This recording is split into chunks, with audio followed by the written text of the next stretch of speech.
Hey there, folks. Welcome to Spectrum Pulse. We talk about music, movies, art, and culture. And today, it's a big one. We're going to be talking about the newest album from Sturgill Simpson called Sound and Fury. I think at this point, it does not make any sense to have any expectation for what Sturgill Simpson's gonna make. Sure, I was drawn most initially to his experimentation in country, where he would stick with that foundational sound and composition before pushing into psychedelia, or the Muscle Shoals sound, or even alternative or southern rock, but everything he's done in recent years has suggested he would never stay there, and more to the point, he was not particularly interested in chasing the easy follow-up. He could have easily remained a stalwart in indie country just by retracing the same paths of metamodern sounds in country music, but A Sailor's Guide to Earth in 2016 was not that. And in his writing, especially while his primary reference points in composition have roots in country, his time stationed in Asia sparked a fondness for anime, and that's not even touching on his politics, which are generally left of the dial and really aren't that far removed from conspiracy theory territory, which can always be a little alarming with this guy. And I bring all this up because while he did win a Grammy for A Sailor's Guide to Earth for country, his contempt and general disinterest in the machinations of the larger music industry meant that regardless of what his label might want, he was gonna make music with little care for marketing or even genre, let alone the possibility of radio play. Yeah, Nashville was never gonna play him anyway, but it seemed like he was gonna go out of his way to give them all the excuses in the world. So when I heard that Sound and Fury was less indie country and more a curdled blend of fiery southern rock and 80s synth rock, well, it's not like I haven't heard misfires like this before, but Sturgill Simpson is a great enough writer and producer to stick the landing for me, and that's not even getting into that anime film he released alongside this, which, as per usual, I'm not going to cover. The album's got to stand alone. So, alright, fine. What do we get with Sound and Fury? Well, do you ever have the feeling that after listening to a project that it should be a lot more difficult to have a defined opinion on it than you actually do? Yeah, that's how I felt with Sound and Fury, which, yes, I will say is a great album that spits in the face of genres. It's got the swaggering potency to occupy a really unique lane, and yet it feels like Sturgill Simpson's least interesting project to date, especially when you claw your way through the dense roaring waves of synth rock groove and howling southern rock distortion. And a big part of this feels like it's rooted in the album's focus, where his country and country-adjacent projects were prodding at genre barriers. This album, divorced from any of those restraints, just winds up curdling inwards and doesn't hit with the same level of impact. And while it's still a pretty great listen, I'm sorry, it doesn't reach the tier of what Sturgill Simpson has delivered in the past. It is great, but it's probably not going to be among the best of the year. Just saying that now. And yet, before we get into that, let's talk about the overall sound of this album, which has left a lot of folks and even critics a little bit baffled of where to even start, but strangely does seem to make a certain amount of sense once you squeeze yourself into Sturgill Simpson's mindset. Now, on the compositional level, many of these songs are rooted in structures that are fundamentally country or southern rock, with maybe a splash of Queens of the Stone Age, especially barn burners like Sing Along, A Good Look, and Last Man Standing, all with an emphasis on developed, galloping melodic grooves, and I gotta admit that's all kinds of awesome. And yet to go along with them, he grabbed up a lot of thick cushions of burbling analog synthesizers that have about as much shrill, howling presence as the waves of smoldering guitar feedback and chugging riffs. A lot of critics have pointed toward the 1980s and Stranger Things as the easy and obvious parallel, but that's not really the right foundation point. At least to me. Sound and Fury seems to owe a lot more to the Synthwave scene, which has erupted across the internet in recent years with the cutting buzzy layers, the gated reverb around the percussion pickups, and in some cases, a cushion of these eerie, quasi-gothic sampling that seems to call back more to 80s film scores and the French house scene that inspired that genre. More Vangelis, or in today's day and age, somewhat an act like Gunship, if you catch my drift. And yet, when you consider the older palette of anime that inspires some of the Japanese-esque chord progressions and the flute-like tones that slip onto songs like Remember to Breathe, and the fact that Sturgill Simpson's flair for the retro kind of eschews the more programmed and stiff and obvious futurism, it's actually a little bit startling how well, on a textural level, it all blends together into a strange but rather seamless composite whole. And I gotta give Sturgill Simpson a lot of credit for hearing that textural connection and seeing how an album that's at least sardonically aware of impending doom can fuse a defiantly 80s dystopian tone with his brand of swampy indie country.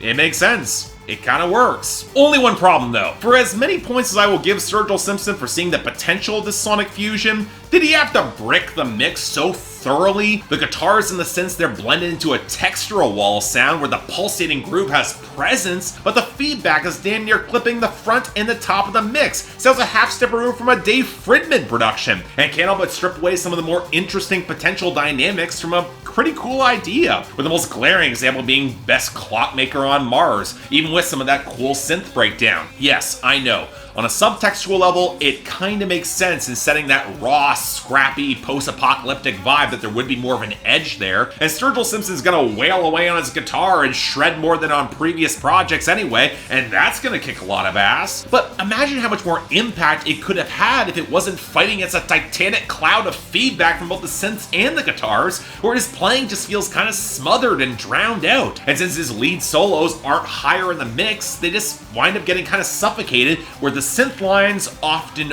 aren't, which can wind up feeling kind of unbalanced within the composition. And speaking of smothered elements, I can't be the only one kind of exasperated by how Sturgill Simpson will bury his vocals yet again, this time more so than ever between all the feedback and the reverb, right? Yes, I know, he's got the wild presence to cut through, he's got that charisma, but for a singer with such a huge voice, it feels like he's not prioritizing one of his strongest assets by moving it closer to the front, especially when you have such a claustrophobic atmosphere that could use that central presence as a focus. Yeah, the album's already kind of panicked and angry, but imagine having that central lead to drive it home. And you know what, at the album's best, you do get some of those moments, often linked to the huge melodic grooves, like the pulsating swagger behind Remember to Breathe, the buzzed out squonka sing-along, the even faster boogie influences on the bass and backing synths of A Good Look, that blasting synth playing off the sharper guitar line and Make Art Not Friends, or the choppy rollick on Last Man Standing, and some of the spacey psychedelia permeating the keyboards and All Said and Done in Mercury and Retrograde. A lot of fun too. But I can't just ignore how Best Clockmaker on Mars is just compressed to hell and back, or how Last Man Standing drowns out so much of the vocals, or how Fastest Horse in Town is just content to blast away without properly centering Sturgill Simpson's voice. Even on the hook, that song could have hit a lot harder than it does. Now, of course, this is where we actually have to talk about what Sturgill Simpson sang on this album. You want to pay attention to the lyrics, which takes us to the content, and I would argue the biggest focus. How much Sturgill Simpson really hates the music industry. He has not hesitated to call this album the one that burns every bridge he might have still there, and if the sound's not enough to do it, the lyrics probably would. From A Good Look having complete disdain for those who will chase cheap publicity, and how many would be aghast how he's throwing it all away, to Best Clockmaker on Mars, sketching a very blatant parallel to Dr. Manhattan from Watchmen and his desire just to escape it all, from his weary contempt for the sycophants and hangers-on and even music journalists on Mercury and Retrograde, to how infuriating writer's block has made him just want to take off for the hills, both on Fastest Horse in Town and All Said and Done. I mean, for God's sakes, he made a song called Make Art Not Friends, where touring has taken a very hard toll on his body, and he just feels utterly miserable in the face of a world in mid-collapse, where his words become weapons all the more on Last Man Standing, and the cutting, sarcastic bitterness of Sing Along really cuts through. And while you can tell the vast majority of his antipathy is focused on the music industry that wanted him just to chase Grammys and make bank on touring again and again, when his mind is very clearly elsewhere and in a much darker space, it's hard not to avoid the feeling he has just as much contempt focused on the audience, which buys all the same bullshit, which is why Last Man Standing is the object lesson following to his son as he works to burn down everything around him. He's done pandering. He's not gonna be part of your system, man. And look, for such a pure adrenaline rush at the end of the world, burn it all down rage that wants to create something pure and new out of the ashes, to the point where I really can't quite call this nihilistic, it is potent, and it's not like the music industry doesn't deserve the brunt of his rage, but it's also the sort of jaded arrogance that feels really self-serving, privileged, and increasingly flimsy the more you search for any sort of deeper observation or conclusion beyond just Sturgill Simpson feeling creatively stifled as an artist. I mean, you'd think there'd be some sort of subtextual moment that would come through, like when Silk Spectre triggered the curiosity in humanity and the miracle of life in Dr. Manhattan on Mars and Alan Moore's text of Watchmen. But yeah, that doesn't happen,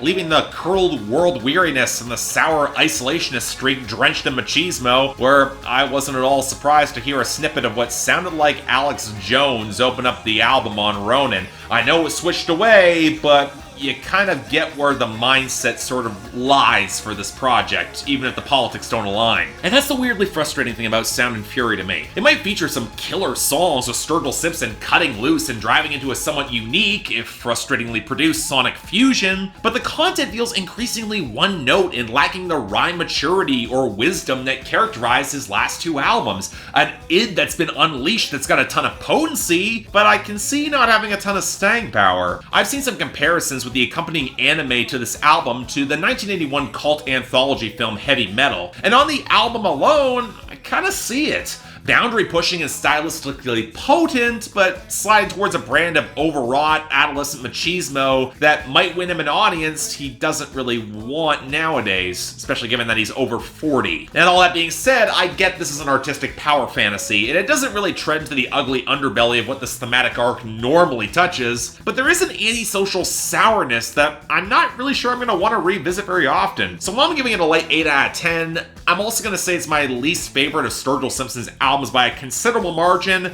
and I'm not sure it's going to age well if it pushes this sound in. But hell, if you want a thunderous blaze of glory to course through your system, Sound and Fury does deliver on that at least. I just wouldn't think all that deeply on the implications, as when you're riding this sort of crimson tide of rage, not a lot of thought tends to come to mind. Just saying. Great album, though. So yeah, thanks a lot for watching. If you'd like to like and subscribe, I'd be more than grateful. I can't imagine why this'll be controversial, but hey, polls up there, y'all tell me how wrong I am, so are the comments. Beyond that, you want to like and subscribe, I'd be more than grateful. Also got the links to buy, and do you want to stream the album, links in the description below as well. Beyond that, anything else I might be able to do to improve my presentation, I'm all ears. And hey, if you're looking for other reviews or where Billboard Breakdown's going to be coming, links in the card, right over there. But till then, I'm Mark. You're watching Spectrum Pulse, and I'll see you next time.